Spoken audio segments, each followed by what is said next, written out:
ఎలా ఉన్నారు? ఈరోజు మనం గోంగూర రైస్ ఎలా రెడీ చేసుకోవాలో చూసిద్దాం. ముందుగా ఆకును క్లీన్ చేసి చిన్నగా తురిమేసి పక్కన పెట్టుకుందాం. ఇప్పుడు కొంచెం ఆయిల్ వేసుకొని వేపించిన పప్పు, ఆవాలు, జీలకర్ర, ఎండుమిర్చి, పచ్చిమిర్చి, కరివేపాకు, వెల్లుల్లి కూడా వేసుకోవచ్చు. ఇది బాగా వేగిన తర్వాత మనం కడిగి పక్కన పెట్టుకున్న గోంగూరని కొంచెం వేసి బాగా కలుపుకోవాలి. అది కొంచెం మగ్గడానికి ఉప్పు కొంచెం వేసుకోవాలి, మన రుచికి తగినట్టు. దీని తర్వాత టమాటీ కొంచెం వేసుకోవాలి. ఇది కొంచెం మగ్గిన తర్వాత కొంచెం కలిపి మూత పెట్టి పక్కన ఉంచుకుందాం.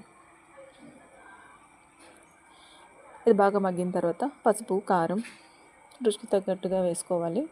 దీంట్లో నేను వెల్లుల్లి కారం కూడా కొంచెం వేసానండి. దీన్ని బాగా స్మాష్ చేసి, ఆ వెల్లుల్లి కారంలో ఏం లేదు, వెల్లుల్లి, జీలకర్ర, ఉప్పు, కారం మిక్సప్ చేసి మిక్సీ కొట్టి ఉంచాను. దాంట్లో ఉడికించిన అన్నం వేసి బాగా కలుపుకున్నానండి. ఫైనల్గా ధనియాల పౌడరు, పల్లీల పౌడరు, రుచికి స్మెల్ కోసం కొంచెం వేసానండి.